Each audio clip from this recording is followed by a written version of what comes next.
Suatu kejadian antara imam dan makmum, orang itu bisa keluar dari berjamaah. Contoh, sholat isya. Sholat isya bapak-bapak mungkin belum makan kan? Pergi ke masjid sholat maghrib.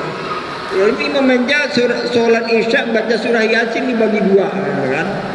Nah, itu makmum bisa misah, ya. Yang penting dapat rakaat pertama bersama imam, karena sudah lapar saya bisa aja. Saya firok dengan saya akan melanjutkan sholat sendirian, ya kan? Nah itu keutamaan jemaah masih dapat Pak, karena kesalahan imam. Ya. Imam terlalu panjang baca surahnya, sedangkan kesibukan makmum banyak. Maka imam makmum boleh. Maka di sini ditentukan yang fardu kifayah itu pada rakaat pertama. Kalau dalam rakaat pertama karena imamnya terlalu panjang baca ayat, makmumnya itu masih fadilah jemaah masih dapat walaupun dia keluar.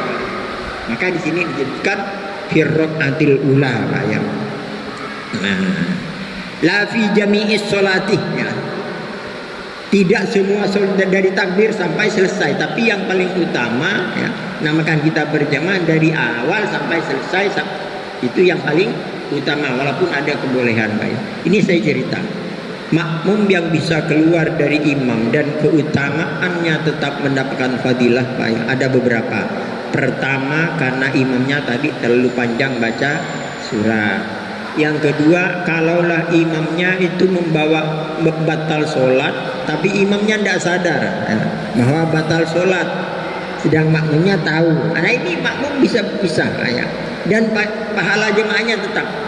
Contoh, saya contohkan. Saya jadi imam,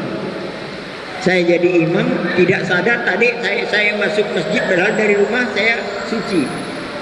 Lalu tidak saya sadari pas saya masuk ke dalam masjid, nggak di kesetnya ada cecaknya, lalu nyeliplah di celah jari saya, dan itu melekat. Kemudian setelah sholat, waktu saya sujud kan tak nampak, dari pas orang yang di belakang nampak. Pak Ismail pas di belakang saya, bapak di belakang saya. Pas saya sujud, Pak Haji itu ada hitam ini, itu saya cek. Berarti saya kan yang berdua ini tidak tahu, ya, tahu bahwa saya bawa najis. Orang bawa najis saya tidak sholat, tidak sah karena batal, karena bawa maka yang berdua ini wajib hukumnya misal, Pak. Kalau yang lain yang tidak tahu tidak apa-apa, ya. Yang tahu itu wajib misal. Kalau tidak bisa, Pak Ismail dengan bapak ini bisa batal karena imamnya. Karena itu syarat berjamaah itu salah satunya wa alla ya'lamu butlan sholati imami, makmum tidak boleh tahu batalnya sholat imam. Kalau tadi dah jelas bawa najis pasti batal, tapi tidak boleh cerita dengan orang lain bapak ini. Caranya bagaimana supaya orang lain tidak curiga? Pak Ismail dengan bapak yang tahu saya bawa najis dalam sholat, gerakannya tetap sama, kan jadi orang tidak curiga. Kalau bapak mendahului atau terlalu lama tinggalnya, itu orang curiga. Ada bapak Ismail mendahului imam, ya kan? Orang mencuriga, ya.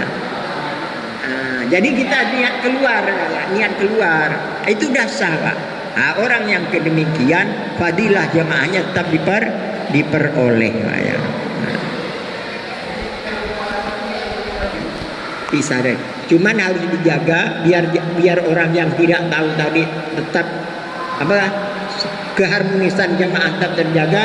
Yang berdua ini yang tahu bahwa sholatnya itu bisa, yang bisa, maka tetap bersama dengan orang lain. Jadi yang niatnya aja yang berpisah, ya. Kalau dia mendahului orang yang kiri kanannya pasti curiga, ada apa dengan Pak Ismail? Nah, itu akhlak dalam sholat, Pak, ya. Jadi hal-hal yang kayak gini kita harus tahu, Pak, ya.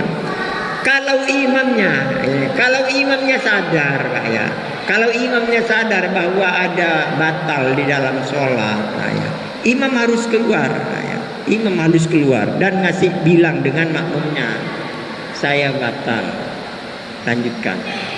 Keluar ke samping, jadi yang di belakang imam menggantikan. Tapi kalau tidak sadar, ya, lanjutkan tidak apa-apa, sah, karena tidak tahu, tidak sadar itu kan tidak tahu. Sholat yang demikian orang yang tidak tahu, baik orang yang tidak tahu tidak perlu disebarkan lah ya. Sebab mengecewakan jemaah nanti kalau disebarkan lah ya. Jadi hal-hal yang demikian perlu Pak kita tahu dalam masalah, karena memang jemaah ini satu kesatuan yang tidak boleh dipisah.